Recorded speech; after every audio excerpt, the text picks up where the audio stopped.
بسم اللہ الرحمن الرحیم۔ السلام علیکم ورحمۃ اللہ وبرکاتہ۔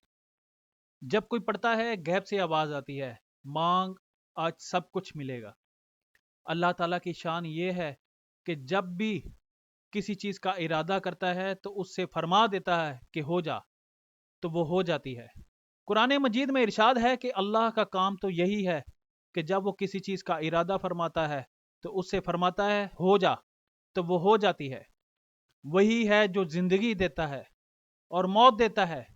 پھر جب وہ کسی کام کا فیصلہ فرماتا ہے تو صرف اسے فرما دیتا ہے ہو جا، بس وہ ہو جاتا ہے۔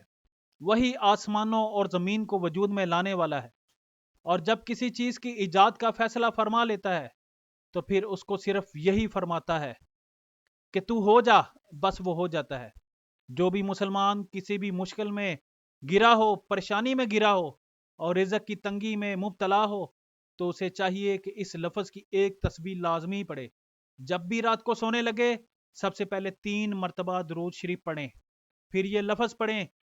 یہ لفظ اگر کوئی ایمان سے، یقین سے اس لفظ کو سونے سے پہلے پڑھے یا عصر کی نماز کے بعد پڑھے گا تو اللہ پاک اس کی ہر دعا پر کن فرما دیں گے۔ کن فایا کون ہو جائے گا وہ عمل جو پورے دل سے یقین سے پڑے گا، تو اس کا کام بھی فوراً ہو جائے گا۔ آپ اپنے اللہ کو اس لفظ کے ذریعے پکاریں کہ وہی ہے جو کن کر سکتا ہے، اور پھر فیکون ہو جاتا ہے۔ یہ قرآن پاک کا وہ لفظ ہے جو وظیفہ ہے جو ناممکن کو بھی ممکن کر دیتا ہے، اور اللہ پاک اتنا زیادہ خوش ہوتا ہے کیونکہ اس کا بندہ صرف اس پر یقین رکھتا ہے، اس پر بھروسہ رکھتا ہے، اور یہ اعتراف کرتا ہے کہ کن فیکون صرف تیری ذات ہے اور تو ہی میرے معاملات حل فرمانے والا ہے۔ اور اسی وجہ سے اس لفظ کو پڑھنے سے دعائیں فوراً قبول ہوتی ہے، حاجات پوری ہوتی ہیں، پڑھنے والا اللہ کے قریب ہو جاتا ہے۔ تو آپ بھی روزانہ سونے سے پہلے تنہائی میں پورے دل سے کن فیکون کی ایک تسبیح لازمی پڑھیں۔ کن فیکون کی جو تسبیح ہے وہ آپ نوٹ کر لیں۔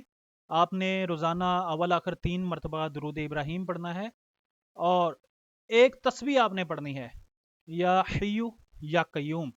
انشاءاللہ یہ سوتے وقت پڑھیں، انشاءاللہ آپ کے تمام معاملات حل ہوں گے۔ انشاءاللہ ادھر آپ کا پڑھنا ہوگا، ادھر رب کائنات کن فیکون فرما دیں گے جس مقصد کے لیے آپ پڑھیں گے۔ ویڈیو اگر اچھی لگی ہو تو لازمی شیئر کریں اور چینل کو سبسکرائب کریں اگر آپ ہمارے چینل پہ نئے ہیں۔ جزاک اللہ۔